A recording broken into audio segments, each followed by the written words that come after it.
अस्सलाम वालेकुम मेरे प्यारे दोस्तों, मैं आप सबका इस चैनल में खुशामदीद करता हूँ। ग्रेविटी, जब ग्रेविटी की बात होती है तो हमारे माइंड्स में गिरता हुआ सेब का इमेज नज़र आता है और गिरता हुआ अंडे नज़र आते हैं, गिरते हुए चीज़ नज़र आते हैं हमारे माइंड में। और हमारे माइंड में ग्रेविटी के बारे में बस यही एक कॉन्सेप्ट है कि जो चीज़, फॉर एग्ज़ाम्पल आप किसी चीज़ को ऊपर फेंको वो नीचे आता है, और इस नीचे आने को ग्रेविटी कहा जाता है। क्यों वो नीचे आता है? जब हम फॉर एग्जांपल फुटबॉल को ऊपर फेंकते हैं तो वो नीचे चला आता है। फॉर एग्जांपल हम किसी चीज़ को ऊपर फेंकते हैं तो वो नीचे चला आता है। वो क्यों नीचे चला आता है? इसकी वजह से नीचे चला आता है कि उसको जो अर्थ का ग्रेविटी है ना, जो अर्थ का सेंटर है, जो ज़मीन है, ज़मीन का सेंटर है, वो उसे खुद की तरफ खींचता है। ज़मीन उसको खुद की तरफ खींचता है, तो इसे क्या कहा जाता है? इसे ग्रेविटी कहा जाता है।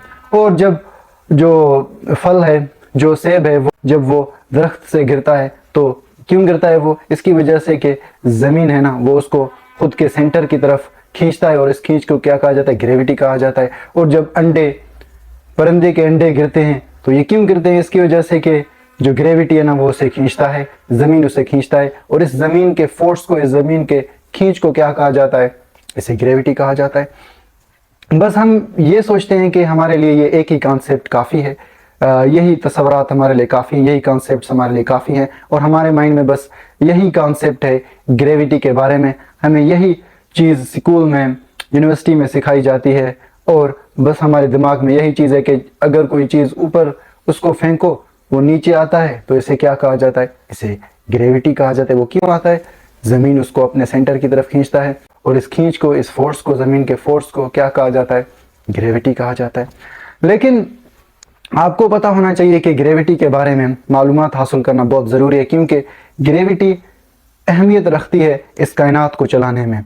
ग्रेविटी बहुत अहम है इस कायनात का, जिस तरीके से फंक्शन करता है, जिस तरीके से ये कायनात चलता है, उसके लिए ग्रेविटी, इस कायनात के चलने के लिए, फंक्शन के लिए ग्रेविटी का बहुत ज़रूरी है।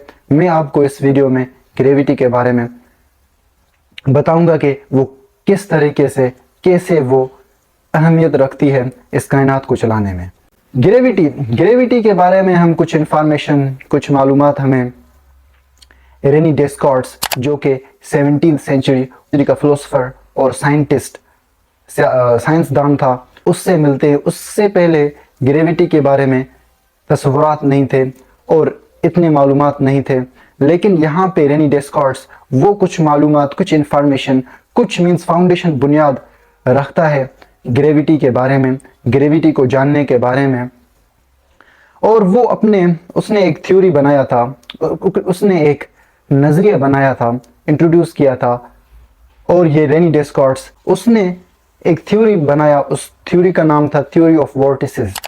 ये थ्योरी ऑफ वोर्टिसेस क्या है? कि उसने कहा कि जो सारे ऑब्जेक्ट्स हैं, प्लैनेट्स हैं स्पेस में, प्लैनेट्स है, अर्थ है, सन है, सैटर्न है, वीनस है, और दूसरे ऑब्जेक्ट्स हैं, वो एक दूसरे के चौ तरफ घूम रहे हैं, ऑर्बिट कर रहे हैं।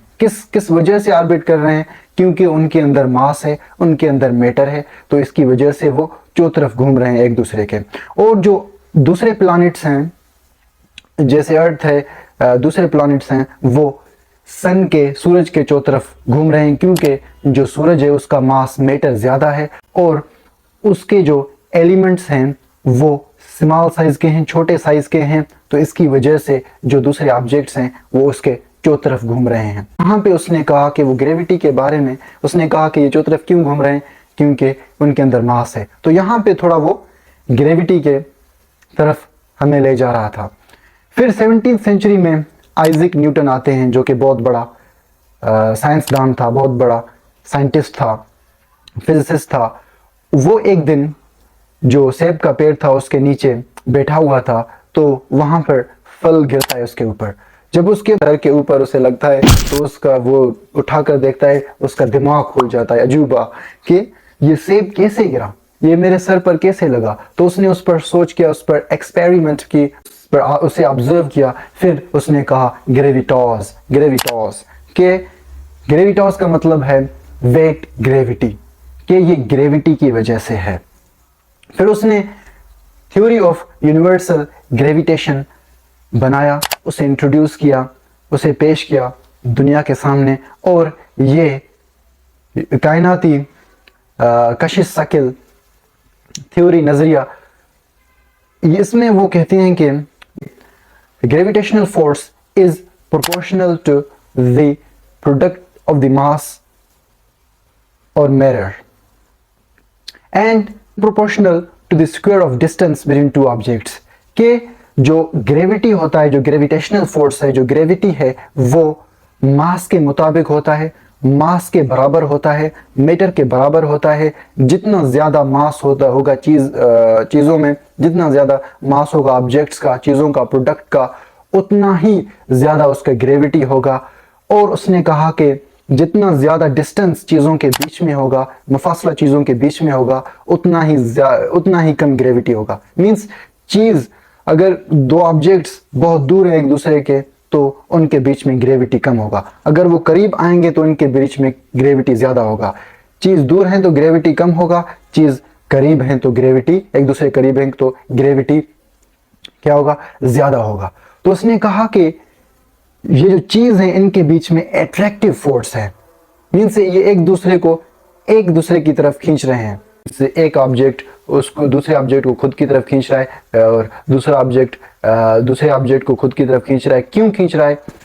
क्योंकि उनके अंदर मास है, उनके अंदर मैटर है, तो इसकी मास की वजह से उनके बीच में ग्रेविटेशनल फोर्स है, और जिसका मास ज्यादा होगा उसका ग्रेविटी ज्यादा होगा।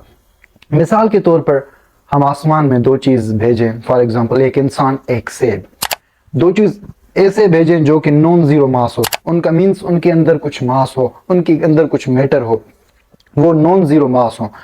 फॉर एग्जांपल इंसान नॉन जीरो मास है, उसके अंदर मास है। एप्पल सेब, उसके अंदर भी मास है। अगर हम उन दोनों को आसमान में भेजें तो क्या होगा कि जो इंसान है वो सेब को खुद की तरफ खींचेगा और जो सेब है वो इंसान को खुद की तरफ खींचेगा। तो इसे क्या कहा जाता है? इसे एट्रैक्टिव फोर्स कहा जाता है, इसे ग्रेविटेशनल फोर्स कहा जाता है, क्योंकि उनके अंदर मास है और वो एक दूसरे को खुद की तरफ खींच रहे हैं। दूसरा मिसाल आप ले लें, एक और मिसाल के, ये जो जहाज से जंप करते हैं, ये जहाज से इंसान जंप करते हैं तो वो क्यों जमीन की तरफ आते हैं? क्योंकि वो जमीन की तरफ इसलिए आते हैं कि क्योंकि जब इंसान स्पेस में होता है तो उस वक्त जो जमीन है वो उसे खुद की तरफ खींचता है, और जो इंसान है वो जमीन को खुद की तरफ खींचता है, तो उनके बीच में एट्रैक्टिव फोर्स क्रिएट होता है। और जो जमीन है उसका जो मास है वो बहुत ज्यादा होता है, तो उसकी वजह से उसका ग्रेविटी बहुत ज्यादा होता है। और आपने ये ऑब्जर्व किया होगा कि जब इंसान या जहाज, एयरप्लेन, उससे जब वो खुद छलांग लगाता है, जंप करता है, तो स्पेस में जब वो दूर होता है जमीन से तो उस वक्त उसका ग्रेविटी मीन्स आहिस्ता आहिस्ता वो जमीन की तरफ आता है। जब वो जमीन के करीब आता है तो उसका स्पीड बढ़ जाता है। तो क्यों बढ़ जाता है? इसकी वजह से कि उनके बीच में डिस्टेंस कम हो जाता है तो ग्रेविटी ज्यादा हो जाता है। तो इसे क्या कहा जाता है? इसे ग्रेविटी कहा जाता है। ग्रेविटी आइजैक न्यूटन के मुताबिक क्या है? वो ग्रेविटेशनल फोर्स है, वो एट्रैक्टिव फोर्स है। ओके, चीज एक दूसरे को खींच रहे हैं एक दूसरे की तरफ, क्योंकि उनके अंदर मास है, और मास की जिसका मास ज्यादा है उसका ग्रेविटी ज्यादा है, और जितने चीज करीब है उतना उनकी ग्रेविटी ज्यादा है, जितने दूर हैं उतना ही उनका ग्रेविटी कम है। तो डिस्टेंस भी यहाँ पर, मुफासला भी असर करता है चीजों पर, और मास। फिर अल्बर्ट आइंस्टाइन आते हैं, जो साइंस के जो बहुत बड़े साइंसदान थे, जो कि बहुत बड़े फिजिसिस्ट थे। उसे हीरो कहा जाता है और उसे जीनियस कहा जाता है। तो उसने 20वीं सेंचुरी में थ्योरी ऑफ जनरल रिलेटिविटी, उसमें वो कहते हैं कि, उसमें वो बताते हैं कि ग्रेविटी है क्या। उसमें वो कहते हैं कि gravity is created when the fabric of space time is warped, distorted. कि ग्रेविटी उस वक्त पैदा होती है जब जो ऑब्जेक्ट का मास है, वो जो ऑब्जेक्ट है उसका मास है, वो स्पेस टाइम को वार्प करता है, उसे बिगाड़ता है, डिस्टॉर्ट करता है, बिगाड़ता है, उसे टीढ़ा करता है। इस टीढ़ापन की वजह से क्या होता है? ग्रेविटी पैदा होता है। और इस जब ग्रेविटी पैदा होता है, इस टीढ़ापन की वजह से, इस वार्प की वजह से, इस ऑब्जेक्ट की वेट की वजह से, तो जो दूसरी चीजें हैं, वो दूसरे ऑब्जेक्ट्स हैं, ये जो ऑब्जेक्ट्स हैं वो एक दूसरे की ऑर्बिट करना शुरू करते हैं, एक दूसरे की चारों तरफ घूमना शुरू करते हैं। मींस ऑर्बिट करना शुरू करते हैं। फॉर एग्जांपल सन जो अर्थ है, जो ज़मीन है, वो सूरज का ऑर्बिट करना शुरू करता है और दूसरे प्लैनेट्स ऑर्बिट करना शुरू करते हैं। और सूरज के क्यों ऑर्बिट कर रहे हैं? क्योंकि उनका मास बहुत ज़्यादा है, उसने स्पेस टाइम को ज़्यादा वार्प किया है। ज़्यादा वार्प किया है तो मीन्स उसने ज़्यादा ग्रेविटी पैदा की है। तो अल्बर्ट आइंस्टाइन के मुताबिक ये जो स्पेस टाइम का फैब्रिक है, इसके जो फैब्रिक को जब वो वार्प होता है, जब वो टीढ़ा होता है, जब उसे डिस्टॉर्ट बिगड़ता है, अभी तो मेरे पास नहीं है लेकिन मैं आपको एक्सपेरिमेंट करके बताता, तो अंदर जाता है, तो उसकी वजह से उसके जो किनारे हैं वो अंदर हो जाते हैं, तो इसकी वजह से ग्रेविटी पैदा होता है और ये ग्रेविटी सारी चीज़ों को करीब रखता है और ये ऑर्बिट जो है ना हो रही है, एक दूसरे के चौतरफ घूमते हैं।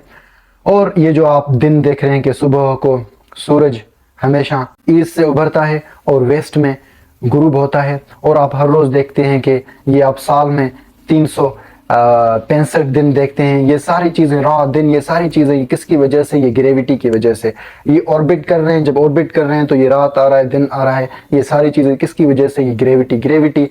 ये जो सूरज है, ये जो ज़मीन है, इसको घुमाते रहते हैं एक दूसरे के चौतरफ, तो इसे क्या कहा जाता है? इसे ग्रेविटी कहा जाता है। इस घूमने को, इस फोर्स को, इस जो है ना वार्प ऑफ स्पेस टाइम को क्या कहा जाता है? इसे ग्रेविटी कहा जाता है अल्बर्ट आइंस्टाइन के मुताबिक। और ये जो स्टार हैं, ये भी इसमें इनको पैदा करने में, इनको बनाने में जो ग्रेविटी है, कशिश शक्ल है, ग्रेविटी है, ये बहुत बड़ा किरदार अदा करता है। क्या है? स्टार हॉट गैस से बना हुआ है। ओके, तो स्टार कैसे पैदा होता है? कि जब तो इंटरस्टेलर गैस होता है और जो आसमान में डस्ट है और जो पार्टिकल्स होते हैं वो कलेक्ट होना, वो जमा होना शुरू करते हैं, तो वो एक प्रोटो स्टार बन जाता है। और इस प्रोटो स्टार को मास कहा जाता है। और इस मास को ग्रेविटी क्या करता है कि उस पर जोर लगाता है, उसे कंप्रेस करता है। और जब उसे कंप्रेस करता है, इतना ज़्यादा काफ़ी उसे कंप्रेस करता है कि जो हाइड्रोजन और हेलियम पार्टिकल्स हैं वो फ्यूज हो जाते हैं, वो कनेक्ट हो जाते हैं। वो जैसे कनेक्ट हो जाते हैं तो यहाँ पर क्या होता है कि जो स्टार है, ये जो मास है, ये जो कनेक्ट होते हैं, फ्यूजन होता है। ये फ्यूजन क्या क्रिएट करता है कि आउटवर्ड पुश क्रिएट करता है, कि चीज़ों को आउटवर्ड, जैसे धमाका होता है ना, कि जैसे धमाका होता है तो आउटवर्ड पुश, चीज़ों को ऐसे जो तेज़ी से एक हवा निकलती है वो चीज़ों को फेंकता है, पुश करता है। ऐसे जो है ना फ्यूजन के बाद आउटवर्ड पुश क्रिएट होता है। और फिर जो ग्रेविटी क्या करता है कि उस आउटवर्ड को पुल क्रिएट करता है, और इस आउटवर्ड पुश प्रेशर में और जो ग्रेविटी का जो पुल है उनके बीच में बैलेंस बन जाता है। तो यहाँ पे इस फ्यूजन की वजह से, इस बैलेंस की वजह से क्या स्टार क्रिएट होता है। और ये स्टार जो चमकता रहता है, ये मेंटेन करने में, ये जो स्टार को बरकरार रखने में ग्रेविटी शक्ल बहुत बड़ा किरदार अदा करता है और उसे चमकाता रहता है, उसे बरकरार रखता है। तो आप देख सकते हैं कि कैसे ग्रेविटी बहुत अहमियत रखती है इस यूनिवर्स को चलाने में, इस कायनात को चलाने में। जैसे आज हम चीज़ों को कर रहे हैं और हम ज़िंदगी में जो रोज़मर्रा के चीज़ हैं उनको मेंटेन, बरकरार रखने में ग्रेविटी कशिश शक्ल बहुत बड़ा किरदार अता करता है। That's it all for today. अल्लाह हाफिज़।